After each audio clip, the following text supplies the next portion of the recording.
The news broke like thunder on a calm afternoon. King Charles had made his final verdict. And with a single stroke of a pen, he did what no monarch in modern history dared to do. He severed blood from the crown. No one believed it at first. Not the royal watchers glued to their screens, not the palace staff whispering behind curtained windows, and certainly not the exiled prince sitting thousands of miles away in Montecito.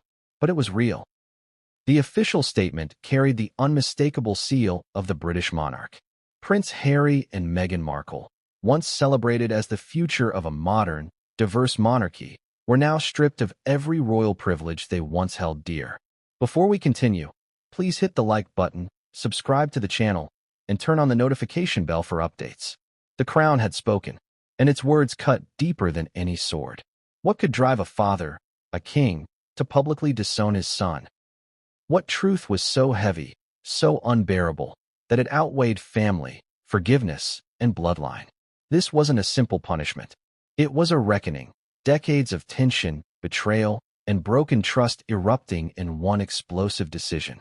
And yet, behind the walls of Buckingham Palace, whispers tell a different story, one far darker and far more personal than anyone could imagine. Because this wasn't just a royal feud. It was a war for legacy. For years, King Charles had been painted as the monarch who forgives, the man who wanted peace between his fractured family and the institution he swore to protect. But lately, something changed. Advisors say the king had grown colder, more deliberate, and more determined to leave behind a throne untarnished by scandal. And that's where Harry and Meghan's names appeared, written in the margins of royal decrees, underlined, annotated, circled again. The very existence of the monarchy, some say, depended on cutting them loose. But here's the twist no one saw coming. It wasn't just about politics or image. There were hidden letters, conversations that never made it into the press, financial disclosures, legal clauses that traced back to secret offshore accounts tied to Archwell, documents suggesting the Sussex brand wasn't just controversial. It might have endangered royal trust funds themselves. And when those files landed on Charles's desk, his patience snapped. At that moment, everything changed. He summoned his closest circle, Camilla, William, and 2 royal legal advisors. What was supposed to be a private discussion turned into a confrontation that lasted nearly 5 hours. And by the end of it, King Charles allegedly declared something that silenced the entire room. They are no longer one of us. Imagine that scene. The King of England, sitting beneath the gilded ceiling of the green drawing room, his voice trembling not from weakness, but from fury. The Queen Consort watching quietly, fingers clasped around a teacup that had long gone cold.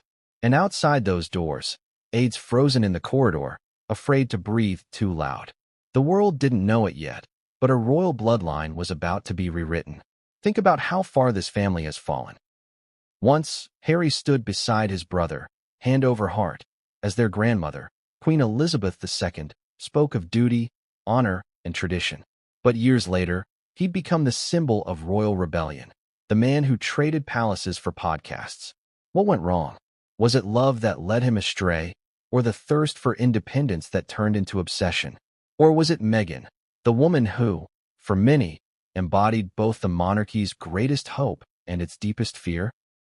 When Meghan Markle entered the royal fold, she was hailed as the modernizer, the outsider who could bridge centuries of tradition with a touch of California glamour.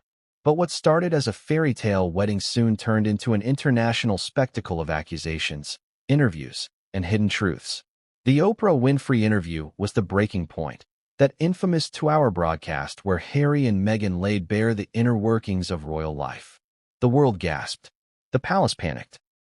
And Queen Elizabeth, though composed in public, was reportedly heartbroken in private. That was the moment, insiders say, when the royal trust began to erode.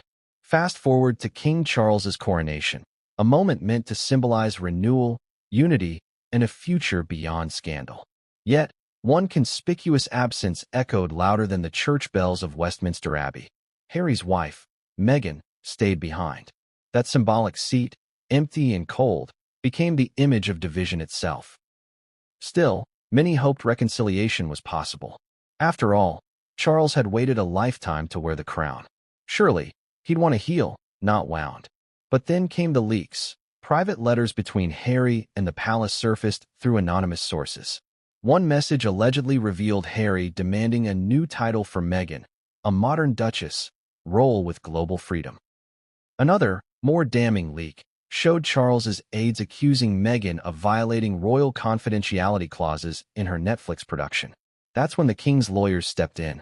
They found something buried deep within archive correspondence and internal financial audits. Whatever it was, it shook Charles to his core. The man once mocked as indecisive suddenly became resolute. Those closest to him describe it as a transformation. He went from a father trying to keep his family together to a ruler protecting the crown, one insider said. And in his private diary, Charles reportedly wrote one haunting line: "Forgiveness has its limits when the throne is at stake." The irony was tragic. For decades, the monarchy had survived wars, divorces, scandals, even abdication. But now, it was being torn apart by microphones, movie contracts, and moral exhaustion. And yet, if you look closer, the signs were there all along. Meghan's growing Hollywood ambitions. Harry's public outbursts about escaping the royal machine. The slow erosion of respect between brothers who once fought side by side. This was not an overnight explosion. It was a slow, silent collapse. And when King Charles finally made his decision, it wasn't rage, it was exhaustion. He ordered royal aides to draft an official statement. Every word was examined by palace lawyers, refined, polished, sharpened. It would read like an act of dignity. But beneath the polished tone lay a father's fury. At exactly 3:47 p.m., the document was delivered to the royal press office. Within minutes, the world would know. And thousands of miles away, in Montecito, Harry and Meghan sat in their living room, unaware that history was about to erase their titles forever. Think about that for a moment. Imagine the notifications lighting up their phones, the frantic calls from agents, the disbelief turning to dread. One line in that statement, just 9 words long, would change everything. The Duke and Duchess of Sussex are no more. The reaction was immediate. News outlets crashed under the surge of traffic. Reporters swarmed palace gates. Crowds gathered outside Windsor Castle, some cheering, some stunned silent. Inside Buckingham Palace, the mood was solemn, not triumphant. Even those who had long resented Harry's defiance couldn't ignore the gravity of what had just happened. This was history repeating itself, but in reverse. Where Edward VIII once gave up the throne for love, Charles now gave up love to protect the throne. But was this truly justice? Or a father's revenge? And what did Camilla whisper to Charles before he signed the order? Some say she warned him. You can't protect both the monarchy and your heart. Whatever she meant, her words haunted him long after the ink dried. Because this wasn't the end. It was the beginning of something much bigger. A silent storm of lawsuits, investigations, and emotional implosions that would leave the royal institution forever changed. And if you think you've heard everything about the Sussex scandal, think again. What came next wasn't just about Harry and Meghan losing titles. It was about secret evidence buried within the royal archives, hidden correspondences with foreign officials, and one confidential letter from Balmoral that changed everything. That letter didn't just strip them of status. It carried the power to erase their royal lineage entirely. But that, dear viewer, is where this story truly begins. Because before the crown fell silent, it roared one last time, and its echo would haunt them forever.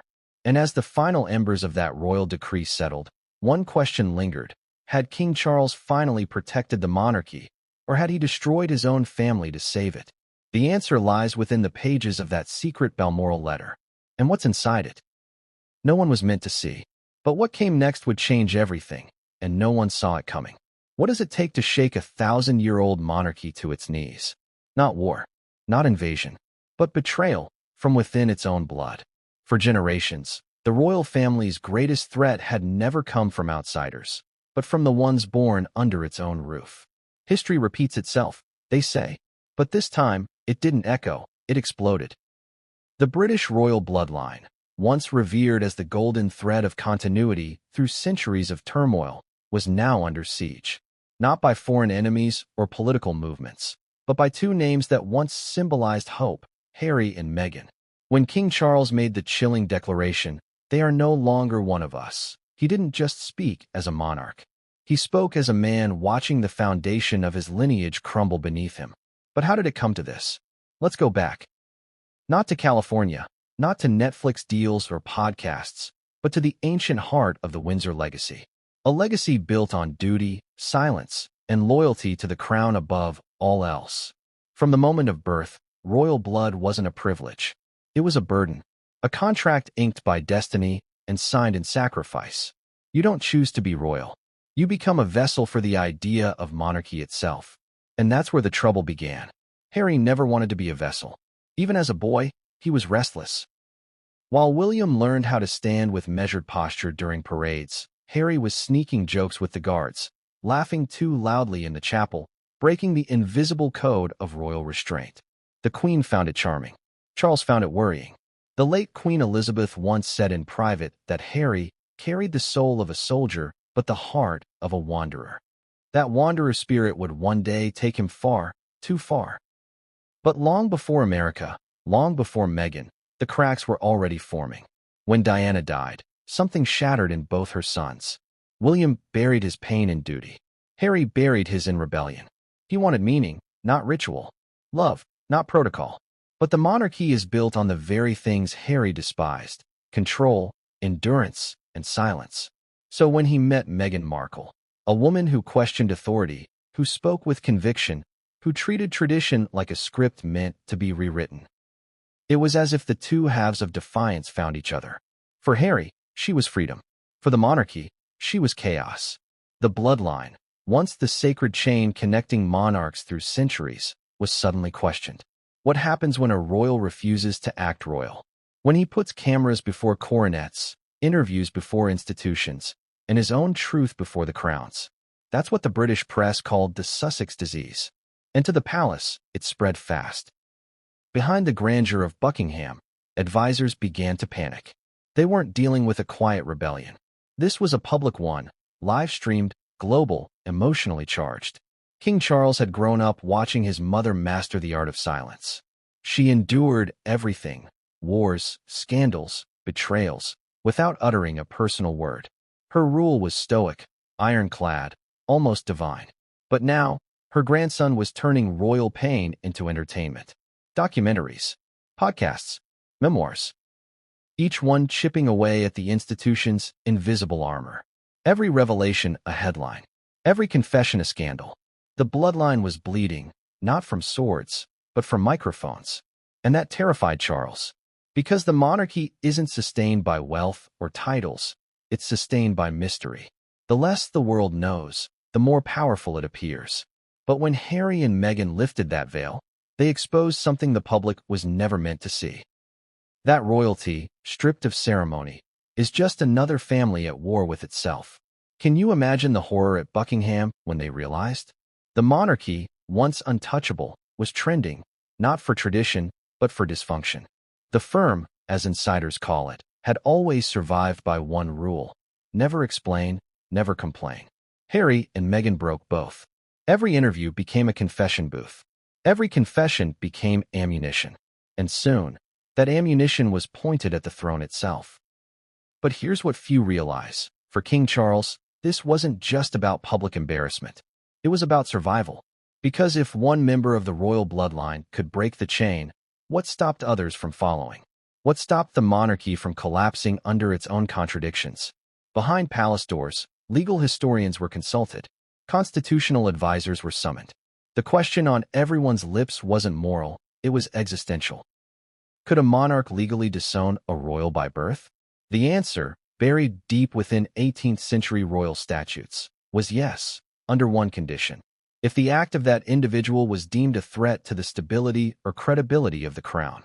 Charles didn't just have motive, he now had precedent. Still, he hesitated. For months, torn between fatherly instinct and regal obligation, until a private report arrived from the royal household's internal auditor, one that revealed alarming irregularities.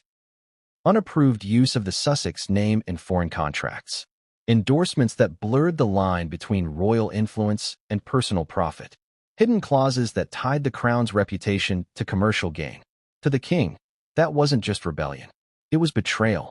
Imagine what it must feel like, seeing your family's centuries-old insignia, your legacy, used to sell entertainment, while the same voices accuse you of oppression. That was the moment Charles stopped being a father and started being a monarch. He called in the Privy Council, not the modern, ceremonial one, the real inner circle of advisors who still wield quiet power. Together, they reviewed evidence, statements, letters, and media transcripts. And when the final session ended, Charles reportedly stood and said, "The crown cannot share its blood with its enemy." The room fell silent. To the old guard, it was justice. To the new generation, it was tragedy. Meanwhile, across the Atlantic, Harry was oblivious to the brewing storm. He thought the worst had passed, that he and Meghan had finally found peace. Their mansion glistened in the California sun, their staff prepared new media ventures, and their Netflix contract promised millions. But as the cameras rolled, the monarchy prepared its counterstrike. Inside the walls of Clarence House, one royal aide reportedly whispered, "We are not fighting them in the press. We are erasing them from history." And that's exactly what was set in motion. The first step was symbolic, a quiet rearranging of the official royal website. The Sussex page was moved, shortened, and rewritten in the past tense. Then came the next, royal warrants linked to their charities quietly revoked. Invitations to state functions rescinded. The final step would come later. But for now, the slow erasure was enough to make its point. By the time Harry noticed, it was too late. He called the palace, hoping for answers, but the calls went unanswered. Even his father's private secretary declined to comment. It wasn't until an anonymous envelope arrived at their Montecito residence that the truth became impossible to ignore. Inside was a single page bearing the royal crest, and signed, undated, but unmistakably real. It contained one chilling sentence. "Your lineage is under review." Imagine the silence in that room. For Meghan, it was unthinkable that her children, her marriage, her entire royal identity could be questioned with a single line. But for Harry, it was worse. Because deep down, he knew it was coming. He had felt the distance grow. Every public statement, every controversial deal, every private conversation leaked to the media, all of it had driven him further from the only identity he had ever known. Now, that identity was being erased. The royal bloodline was under siege, not by outsiders, but by its own hands. The old world and the new world had collided, and in the wreckage stood a father willing to sacrifice his son to preserve a dynasty. And yet, this was only the beginning. Because the king's wrath wasn't born overnight. It was triggered by something far more explosive. A secret letter from Balmoral Castle. A letter that would reveal why Charles finally decided that Harry and Meghan could never again be part of the royal bloodline. But what was written in that letter would turn everything we thought we knew about the royal family upside down. And once it was read aloud, there would be no turning back. What came next would change everything, and no one saw it coming. Have you ever wondered what kind of letter could destroy a family? Not just wound it, but split it down to its royal marrow? This one did. It was short, sealed in wax, marked with the crest of Balmoral Castle, the late Queen Elizabeth's private sanctuary, the place where truth was spoken only behind closed doors. And it carried a message that no one in the royal household dared to read aloud until King Charles demanded it. That letter was the spark that set the monarchy ablaze. When the envelope arrived, it was delivered by a royal courier to Buckingham Palace under the highest security classification. Personal correspondence, eyes only for the king. That in itself was strange, because no one alive was supposed to be sending letters from Balmoral. The queen had passed. The castle had been sealed. So who wrote it? Inside sources whisper it wasn't written recently at all, but long before Elizabeth's death. Some say it was penned during the height of the Sussex chaos, just after that Oprah interview. The queen, anticipating the inevitable collapse, had allegedly written letters to each of her heirs, instructions, warnings, and, in some cases, confessions. Charles's letter, however, was unlike any other. He didn't open it immediately. For months it sat in a velvet-lined drawer in his private study, untouched, as though he feared what his mother might have said. But the day the Sussex scandal resurfaced, when Archewell's finances were questioned and media deals soured, Charles reached for it. He slit the wax seal himself. The first line was enough to make him tremble. "My dear Charles, if you are reading this, then the time for grace has ended. She wrote of duty, of blood, of the sacred contract that bound monarchs to their people. She warned that family love, when abused, becomes the weapon that kills the crown. And in the third paragraph, she named them. Harry, Meghan. The words were careful but heavy. They are of your blood, but not of your burden, she wrote. If they forsake the crown's honor, you must forsake them. For mercy to the disloyal is cruelty to the faithful. Can you imagine the weight of those words on a son who had waited 70 years to take his mother's throne? Charles sat there in silence for nearly an hour. That night, he didn't sleep. The next morning, he summoned his private secretary and 2 members of the royal council. He didn't tell them what was in the letter, not entirely, but he read one sentence aloud. The monarchy cannot share its crown with those who trade it for applause. That was the moment the final decision was set in motion. But there was something else. At the bottom of the letter, the Queen had added a postscript, one that would send shockwaves through the royal archives. Inside the Balmoral vault lies a record of correspondence between the Sussex household and certain foreign benefactors. Review them before judgment is passed. Foreign benefactors. The word hit Charles like ice water. You see, rumors had circulated for months. Whispers that the Sussexes had courted deals with international investors who saw royal prestige as a marketable asset. Contracts for documentaries, endorsements, and events that blurred the line between monarchy and commerce. But if those documents truly existed, if they were locked away in Balmoral, it meant the Queen had known all along. So the King ordered a discreet retrieval. Only 3 people were informed. 1 senior archivist, a royal courier, and the head of royal security. Within 48 hours, a sealed chest was flown from Scotland to London, unmarked, escorted by guards in civilian clothes. When Charles opened it, he found not just letters, but copies of emails, draft agreements, and handwritten notes bearing the Sussex crest. Each one was more damning than the last.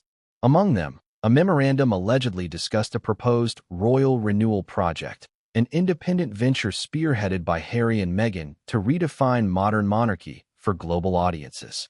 It used the royal seal, the Queen's own image, and it was meant to launch months before they formally stepped down.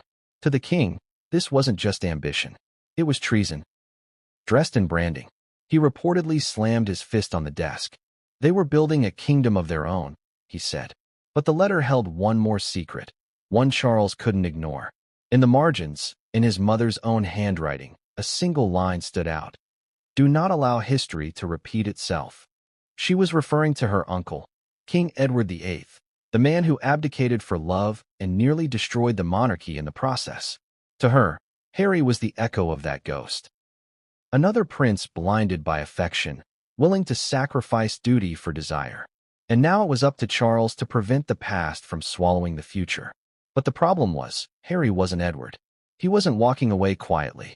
He was broadcasting every grievance, monetizing every confession, dismantling royal dignity one interview at a time. The Queen had seen it coming. She warned Charles that love without loyalty is a curse. That if the crown didn't act, it would become nothing more than a costume in a media empire. And so, following her words to the letter, the King decided. The Balmoral letter wasn't just a mother's farewell. It was a command. He summoned the Privy Council once more. The letter was placed in a sealed folder, read aloud in part, and classified as guidance from the sovereign in perpetuity. In plain words, that meant it carried legal weight, even beyond her reign. From that moment, there was no turning back.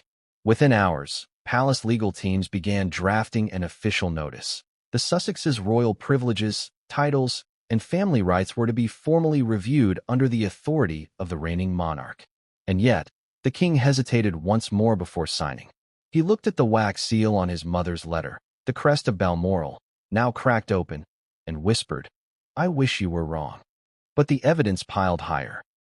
Every document retrieved from that vault seemed to echo her warning. The financial ties, the confidential communications, even a few letters between Meghan's former representatives and foreign officials discussing strategic engagements with royal residents. The monarchy, an institution built on mystery and restraint, was now entangled in global contracts and whispers of influence. To the King, it was intolerable. He had 2 choices: protect his son and risk the monarchy's reputation. or protect the crown and destroy his son. You already know which path he chose. But before the ink touched paper, something happened. A letter, not from Balmoral this time, but from Montecito, arrived addressed to His Majesty the King. Inside was Harry's own plea. He begged for understanding. He wrote that the modern world demanded transparency, that he wasn't rebelling. He was evolving. But at the end of his letter, one line caught Charles's attention. "I will always be your son, even if I'm no longer your subject." It should have softened him. It didn't. The king folded it, placed it beside his mother's letter, and said quietly, "So be it." The next morning, palace aides confirmed the final step. The decree stripping Harry and Meghan of all remaining royal designations would be enacted by royal assent within a week. And yet, the Balmoral letter still held one final mystery. When the archivist was asked to catalog its contents, he noticed something strange. The original envelope, the one marked for Charles, bore faint traces of another name beneath it, erased but still visible under ultraviolet light. The name was Anne. Princess Anne. Had the Queen originally intended the letter for her daughter? Or hadn't seen it before Charles ever did? No one knows. But those who've studied the Queen's private papers insist that Anne had been her most trusted confidant. The one who always understood the cost of royal duty better than anyone. If that's true, then perhaps Anne had known what was coming all along. Perhaps she was the one who urged her brother to finally act. Because just days later, she arrived unannounced at Buckingham, met with Charles in private, and emerged looking pale, shaken, and silent. When asked by aides what had been discussed, she simply said, "Mother was right." From that day on, Charles spoke no more of hesitation. The Balmoral letter became his compass, and with it, he set into motion the most controversial royal decree in modern history. But there was one more surprise waiting, one that even the king hadn't anticipated. Among the retrieved Balmoral files was an unsigned note written on royal stationery, in handwriting that analysts claim wasn't the Queen's. It read only, "If this reaches you, it means the circle is closing. The truth about the heirs must be protected." Protected from what? Or from whom? The king demanded a full investigation. What they found inside those archives wasn't just scandalous, it was dangerous. Because the truth buried in those Balmoral files didn't just question Harry and Meghan's loyalty. It questioned the very legitimacy of their royal lineage. And once that possibility surfaced, the monarchy crossed a line it could never uncross. What was discovered next would shake not only the family, but the entire British establishment. And when the king read it, he went silent for an entire day. The palace hasn't spoken of that file since. But insiders whisper that the contents of that final Balmoral document were so explosive, so irreversible, that they forced Charles to act with unprecedented severity. The next decree wasn't written in sorrow. It was written in finality. And when it reached Montecito, Harry and Meghan realized that the war was no longer just about titles. It was about identity. And identity, once stripped, is almost impossible to reclaim. Because what came next would not only define their exile, it would expose the cracks in the monarchy that even the Queen herself had feared. And those cracks were about to split wide open. But what the king discovered in those archives would make his final decision inevitable. And when the truth emerged, it would leave the world speechless. What came next would change everything, and no one saw it coming. It was past midnight at Clarence House when the lights were still burning. The staff had long gone, the corridors empty, the air thick with that particular kind of royal stillness. The kind that feels both sacred and suffocating. King Charles sat alone at his desk, the Balmoral letter open before him, the firelight casting sharp shadows across the royal crest. The pages trembled in his hands, not because of the chill, but because he already knew what he had to do next. And yet, he couldn't bring himself to say it aloud. That's when Camilla entered. No knocking, no hesitation, just the familiar rustle of silk and the faint scent of her perfume, steady, unshaken, unapologetically real. She had seen that look before, the furrowed brow, the haunted eyes. It was the same expression Charles had worn the night his mother died, the night his father called him unfit, the night the press tore him apart for loving her. "What's in the letter?" she asked softly, her voice careful but direct. Charles didn't answer. He simply turned the paper toward her. Camilla read in silence. Every line, every warning from the late Queen. When she finished, She set the letter down, exhaled slowly, and looked her husband square in the eye. "She's right," she said. Charles blinked. "Right? About what?"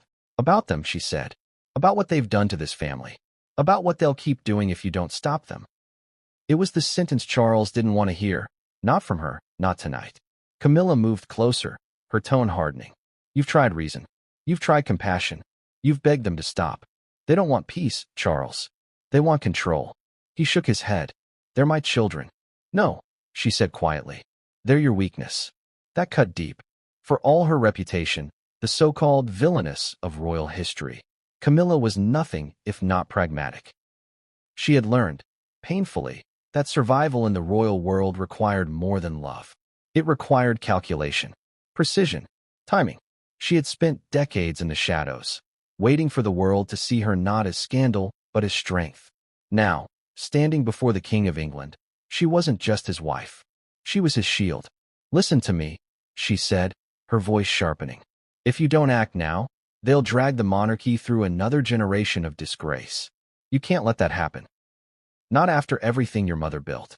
Charles rubbed his temples, the weight of two worlds pressing against him. The father who longed to forgive and the king who could not afford to. Camilla poured him a drink, slid it across the desk. "You're thinking like a parent," she said. "But this isn't a family problem anymore. It's a constitutional one." He frowned. "You think stripping them of everything will end this?" "I think it's the only way to save what's left." There was silence. The crackle of the fire was the only sound in the room. "Do you remember," she continued, "what your mother told you after Diana's interview?" She said, "The crown survives by truth untold." That's the secret, Charles. Not transparency, not forgiveness. Distance. Detachment. The moment you start explaining yourself, you stop being royal. He knew she was right, and that terrified him. Camilla wasn't cruel, but she was brutally honest. And in her honesty, Charles saw what he could not admit. That the monarchy wasn't designed for love stories. It was designed for endurance. "Harry's not your enemy," she said, "but he's chosen someone who is. Meghan understands influence. She understands spectacle, and she'll use both until the public forgets which crown is real." Charles turned toward the window, watching the faint lights of London glimmer below. "I still believe there's good in him," he whispered. "Then show him mercy," Camilla replied, "by ending this before he destroys himself. And you with him." She stepped closer, lowering her voice. "The monarchy can forgive scandals. It can forgive divorce, but it cannot forgive disloyalty." He didn't respond. Instead, he opened the top drawer of his desk and pulled out another envelope, this one addressed in his own handwriting. The royal decree, drafted and signed, but ready. Camilla watched him stare at it for a long time, his fingers hovering over the seal. "You're waiting for a sign," she said. He nodded faintly. "Then here it is." She reached forward, took the pen from its holder, and set it down in front of him. "History won't remember hesitation," she said softly. "It only remembers strength." For a long time, he said nothing. The clock ticked, slow and heavy, the kind of silence that feels like judgment. Finally, he spoke. "If I do this, I'll lose him forever." Camilla looked at him, her expression unreadable. "You already have." The words landed like thunder. And yet, somewhere deep inside, Charles knew she was right. The boy who once clung to his father's hand at Diana's funeral was gone. In his place stood a man who spoke of truth and healing on American television, while dismantling the very institution that gave him his name. Still, Charles hesitated, not out of doubt, but out of grief. "Sometimes," Camilla said, breaking the silence, "doing what's right feels like cruelty. But mercy has cost us too much already." She turned to leave, pausing at the door. "When you're ready, you know what to do." And just like that, she was gone. The door closed softly behind her, leaving Charles alone once more with the flickering firelight and the two letters that had reshaped his destiny, his mother's warning and his own decree. He sat for hours. The city outside slept. The crown above his head, both literal and metaphorical, felt heavier than it ever had. He thought of Diana, of her laughter echoing down palace halls long gone quiet, of Harry, wide-eyed and innocent, running across the palace gardens in a soldier's jacket far too big for him. And he thought of the promise he'd once made, to be the kind of father his own had never been. Now he was about to break it. When dawn came, The decision was made. At precisely 6 in the morning, Charles summoned his private secretary and gave the order. Convene the Privy Council, finalize the decree, and prepare a public statement within 72 hours. But Camilla's influence didn't end there. Later that day, she held a quiet meeting of her own, a conversation with a member of the communications office known for crisis control. "We can't just announce this," she told him. "We need to explain it without explaining it." And so began the palace's most delicate strategy in years. To craft a narrative that sounded compassionate but final, personal yet official. Every word of that upcoming statement would carry her fingerprints. To the world, Camilla was merely advising her husband. But to those who knew her best, she was steering him, guiding him. Some palace insiders even whispered that this was Camilla's revenge, her way of settling the score after years of being painted as the woman who destroyed a family. Now she was the one saving it. Or was she? Because for all her calculated composure, Camilla knew there was one person who could still undo everything. Prince William. He had not yet learned about the Balmoral letter, nor the full extent of his father's decision. And when he did, it would ignite a storm that even Camilla couldn't control. But for now, the queen consort walked back to her private chambers, her face calm, her heartbeat steady, her counsel delivered. The king would act, and when he did, the world would change. The crown would stand, but the family would fall. What came next would test the limits of blood, loyalty, and love itself.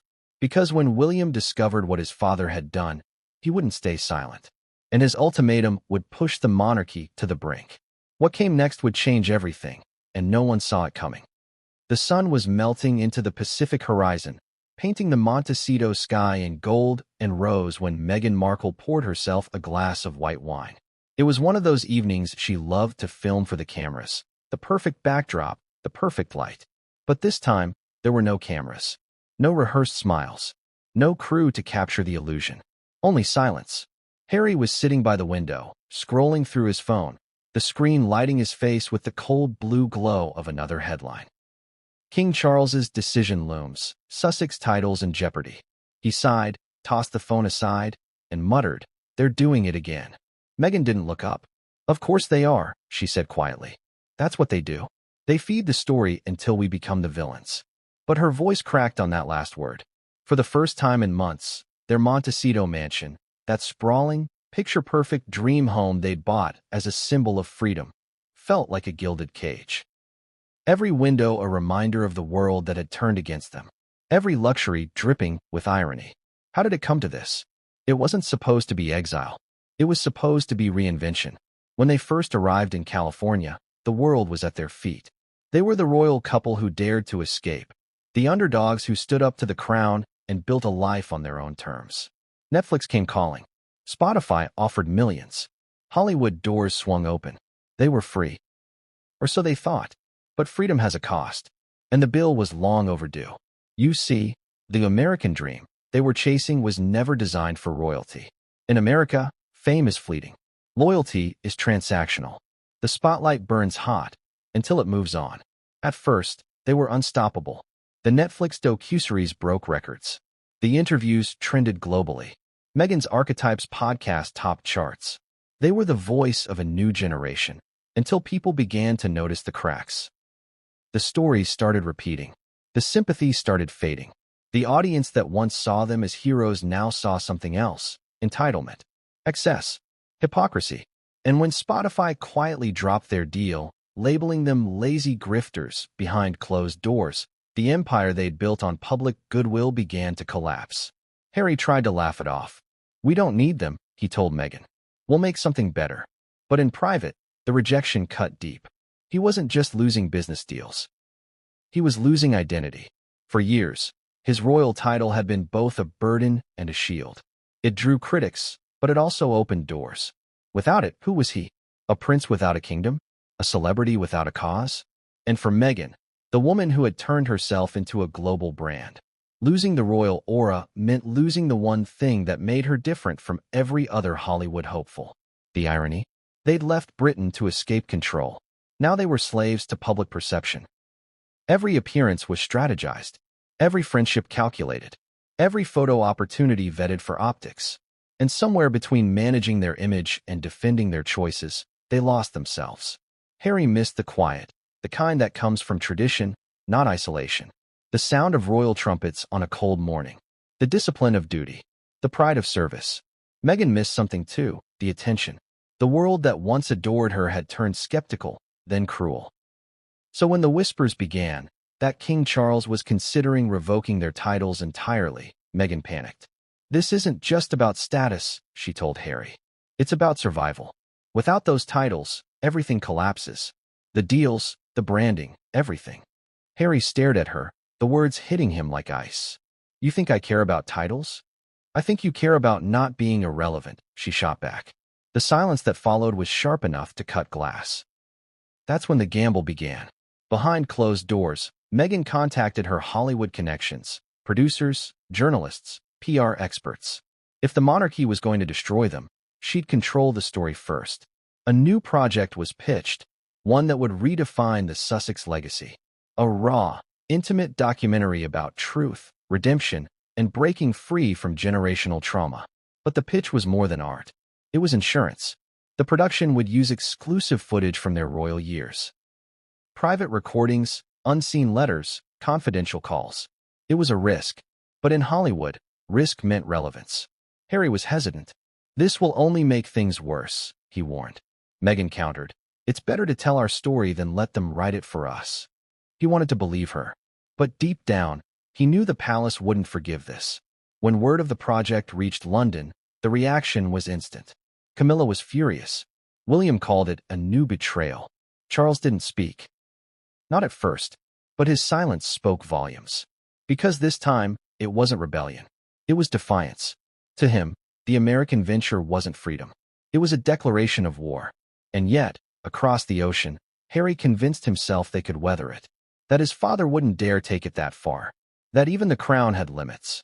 But the king was done with limits. He'd read the Balmoral letter. He'd heard Camilla's counsel. And now, watching his son turn their private pain into global entertainment, he made his choice. The final decree would be signed within days. Meanwhile, Meghan doubled down. She began coordinating appearances, charity galas, feminist panels, Hollywood dinners. Anything to remind the world that she was still relevant, still royal. But it backfired. When she appeared at an event wearing a dress rumored to cost more than $100,000 while discussing the struggles of motherhood, the backlash was brutal. Social media turned. Headlines mocked. Even allies distanced themselves. And for the first time, Meghan's carefully constructed image began to fracture. Harry tried to protect her. He canceled interviews, pulled back from public events. But the more they retreated, the louder the noise became. Then came the real blow. A private email from the palace. It was short, formal, and final. The review of royal titles has concluded. You will be notified of the outcome within the week. Harry read it twice, then a third time. He didn't speak. He simply walked outside, stood on the patio, and stared out at the Pacific. That night, Meghan found him sitting in the dark, the email open on his phone. What if he actually does it? She whispered. He didn't answer. Because in his heart, he already knew. The royal machine had finally caught up. The very world they'd tried to escape had reached across the ocean and reclaimed them, not as family, but as fugitives of tradition. Their gamble had failed. And as they sat there, surrounded by the hollow silence of the California night, the future they had built on rebellion began to collapse under the weight of consequence. But fate wasn't done with them yet. Because just as they were preparing to brace for the worst, a mysterious package arrived at their Montecito doorstep. One that would reignite the royal war in ways no one saw coming. It was small, plain, sealed with red wax, and stamped with the insignia of Buckingham Palace. When Harry opened it, he froze. Inside was a letter, but not just any letter. It was signed in his father's hand, and attached to it, a single phrase written in ink that bled slightly through the page. You've left me no choice. The letter didn't contain anger. It contained judgment. It contained finality. And when Meghan read it, she knew the crown had spoken. But what neither of them knew yet was that this was only the beginning of a larger, colder storm. Because across the sea, another royal, one with far more power than either of them realized, had just entered the fray. Prince William. and his ultimatum to his father would push this crisis from private feud to public war. What came next would change everything, and no one saw it coming. It started with a whisper, a rumor dismissed as conspiracy by some, but feared as truth by those within the palace walls. There were tapes, secret recordings, conversations that were never meant to see daylight, and they held the power to destroy what was left of the royal family. They called them the betrayal tapes. The origin of the tapes was unclear, shrouded in speculation and palace denial. Some claimed they were recorded by palace aides who wanted leverage. Others insisted they came from a private investigator once hired to monitor staff leaks during Meghan's early days as Duchess.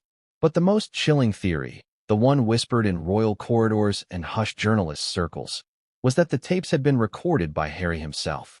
The first tapes surfaced quietly, like a ghost creeping through the walls of power. An anonymous journalist at a small European outlet received a USB drive in an unmarked envelope. No note, no sender. Only a silver flash drive engraved with a single symbol, the royal crest crossed by a line through it. When the journalist plugged it in, the audio file was titled Windsor 1. The recording began with the muffled sound of footsteps, followed by the unmistakable voice of Prince Harry. "She told me I'd regret everything," he said. "But how do you regret the truth?" A pause. Then another voice, female, sharp, deliberate. "Meghan, the truth doesn't matter to them, Harry. The only thing they care about is control. You tell the truth, they'll make you the villain. But at least the world will know." The journalist froze.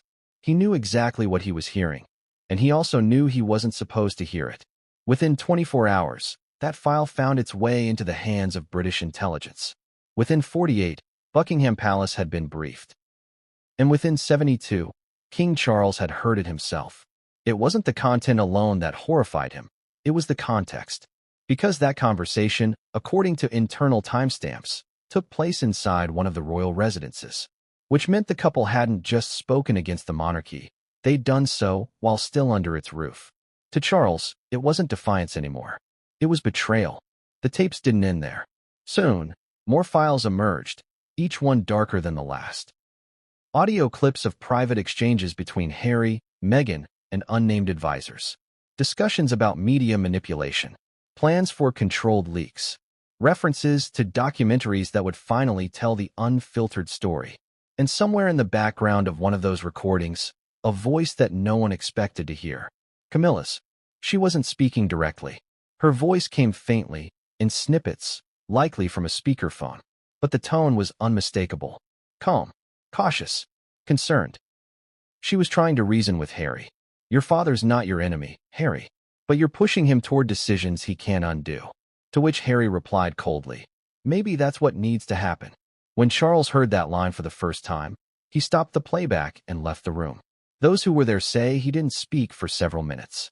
When he returned, he simply said, "He's lost." But the worst was yet to come. Tape 4, the one codenamed Windsor 4, wasn't about the family feud. It was about the monarchy itself. In it, Meghan could be heard strategizing with an unnamed associate about how to modernize the brand. "We have the footage. We have the interviews. People are ready for transparency," she said. "If the palace wants to play power games, we can play narrative ones."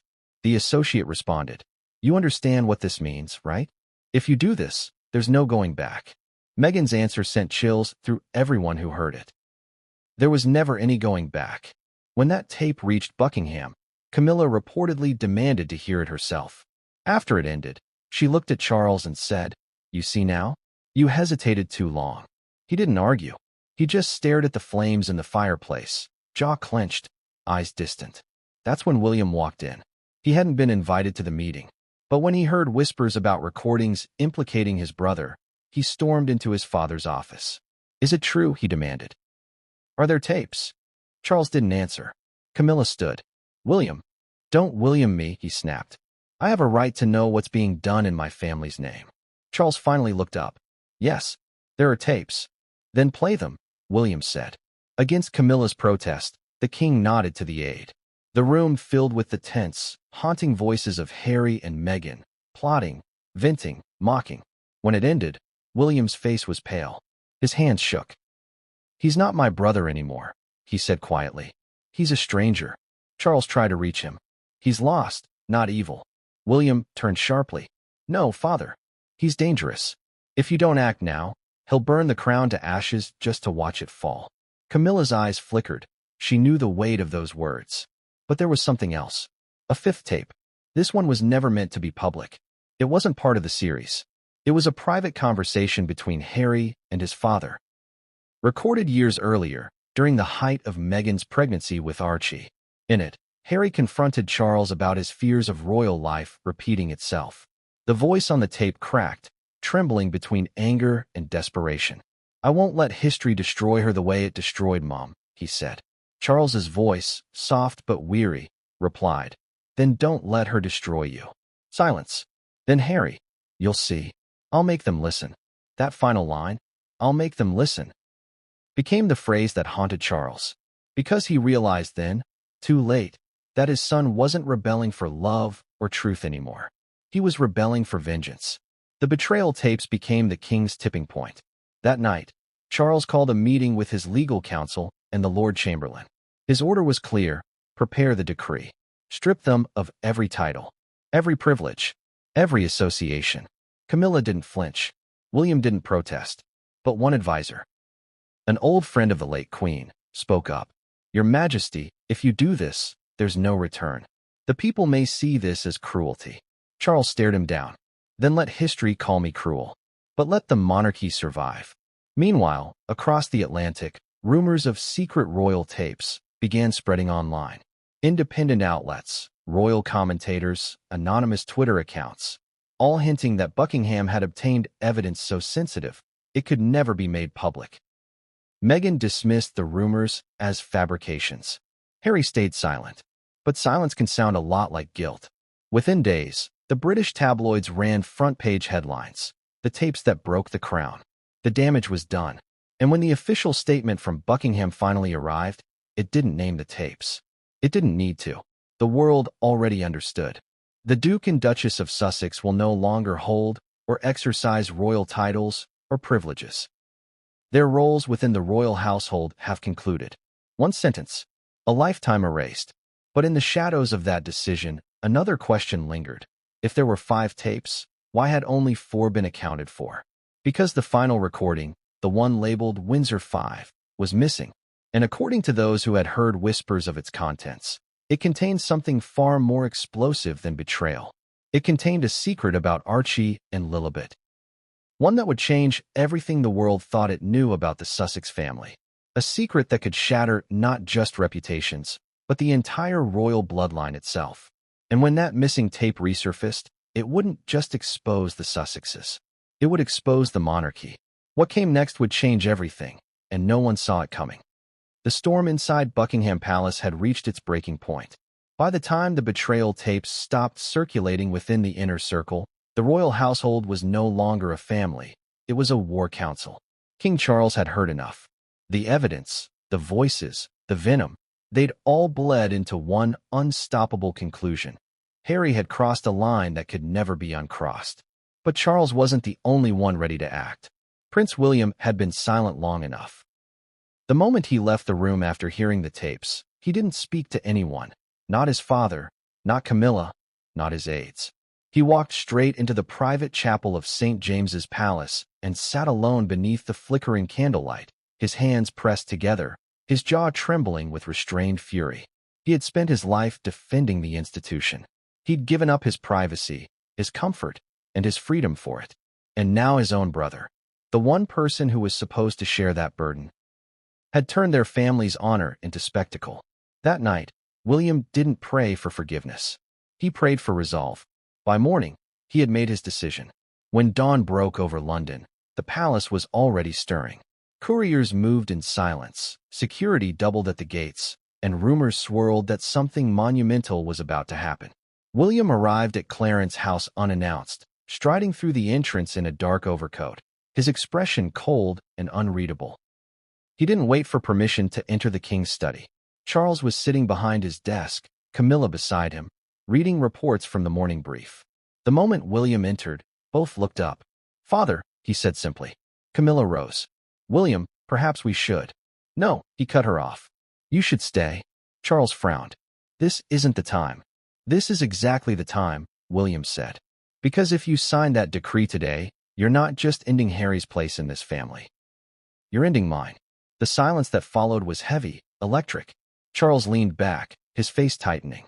What are you saying? I'm saying, William said slowly, that I won't stand by while the monarchy destroys itself from the inside. You can't erase blood. You can't legislate love. And you sure as hell can't win a moral war against your own son. Camilla's eyes narrowed. He's not fighting a moral war, William. He's fighting to protect the crown. William turned to her, his voice sharp. With all due respect, Your Majesty, you've never understood what that means. Her lips tightened. Charles raised a hand, his tone warning. Enough. But William didn't stop. You think the people will celebrate this? He asked. You think they'll cheer when you strip Harry and Meghan of their names, their identities, their children's titles? They'll see cruelty, not courage. And when they turn on you, the crown won't recover. Charles stood now, his patience gone. I have made my decision. So have I, William said. If you sign that document, I'll refuse my own investiture as Prince of Wales. The words hit like a thunderclap. Even Camilla went still. Charles's face turned pale. You wouldn't dare. William stepped closer. Try me. For a long, terrible moment, no one spoke. The ticking of the antique clock was the only sound in the room. Charles looked at his eldest son. Not as heir, not as soldier, but as the boy who once stood beside him at Diana's funeral, trying to make sense of grief the world couldn't stop watching. You're threatening the monarchy, Charles said quietly. No, William replied. I'm trying to save it. Camilla moved to speak, but Charles waved her off. His gaze didn't leave William's. You think sparing them will save us? You think the people will forgive lies, deceit, betrayal? I think the people will forgive truth, William said. Because that's what they want, truth, not tradition. You can't silence this generation with decrees and ceremonies. You have to lead them. Charles's voice hardened. And what would you have me do? Invite them back? Let them mock the family again? Parade their betrayal through Westminster Abbey? I'd have you act like a father before you act like a king, William shot back. The words struck deep. Charles turned away, his hand trembling as he rested it on the Balmoral letter. The one written by his mother. You don't understand, William. This isn't just about them. It's about everything. The survival of the monarchy itself. The Queen saw it. Camilla sees it. And now, I don't care what anyone sees, William interrupted. I see a man about to destroy his own legacy because he can't forgive his son. The two men stared at each other, generations of pain between them. Finally, Charles spoke, his voice low, almost breaking. He chose this path. Maybe, William said, but you're the one paving it with punishment. Camilla crossed her arms. He betrayed you, William. He betrayed all of us. Or do you not remember what was on those tapes? William turned toward her, his tone icy. I remember everything. But I also remember the way this family eats its own when things go wrong. Charles's face tightened, torn between fury and despair. You will not defy me in public. William leaned forward. Then don't make me. He placed his gloved hand on the desk, close to the unsigned decree. You sign this, and I'll resign every honorary position I hold. I'll step down as heir, move my family out of Windsor, and release my own statement. I'll tell the world the truth, that I begged you not to do this, and you did it anyway. Camilla gasped. You wouldn't. I would, William said. And you know I would. Charles's hands clenched into fists. You'd bring down the throne. William met his gaze steadily. If it means saving the family, yes. The room fell into stunned silence. It was the kind of silence that history remembers, the kind before revolutions, before broken crowns, before fathers and sons become enemies. Charles sank back into his chair, the weight of the crown pressing down like lead. For the first time since he became king, he looked utterly lost. Finally, he spoke. You leave me no choice, William. William's voice was calm. There's always a choice. You just have to decide which part of you you're willing to lose. The king looked down at the Balmoral letter, then at the decree, then at the photograph on his desk. A picture of two young boys, laughing in their school uniforms, their mother smiling behind them. When he looked up again, his eyes were red. I can't undo what's already begun, he said softly. Then don't make it worse, William replied. Delay it. Reconsider. Talk to him before you turn this into history's biggest tragedy. Camilla stepped forward, her patience gone, and let him twist the knife again. No, the king has done enough talking. It's time for action. William turned to her sharply. With all due respect, you are not the one history will blame. Camilla's face hardened, but she said nothing. Charles exhaled slowly, his decision hanging in the air like a guillotine blade. I'll think about it. William gave a bitter smile. That's not enough. He turned to leave, but just as he reached the door, Charles's voice stopped him. If I don't sign this, the king said quietly, they'll destroy us from within. William didn't turn around. And if you do, father, you'll destroy us from without. Then he was gone. The door closed. The echo lingered. For the next hour, Charles sat in silence, staring at the decree, the letter, and the empty chair where his son had stood. Camilla spoke softly. He doesn't understand what it means to rule. But Charles didn't respond, because deep down, he feared William understood all too well. That night, under the cover of darkness, a messenger left Buckingham Palace with 2 sealed envelopes, one for the Archbishop of Canterbury and one for the Royal Legal Office. The king had made his decision. The decree would be signed within 72 hours. But before the ink could dry, one final blow would arrive. A legal challenge from the Sussex camp that would expose secrets even the monarchy wasn't ready to face. Because while the king was preparing to end the Sussex legacy, the Sussexes were preparing to fight back. And their weapon wasn't words this time. It was evidence. Evidence that could turn the monarchy upside down. What came next would change everything, and no one saw it coming.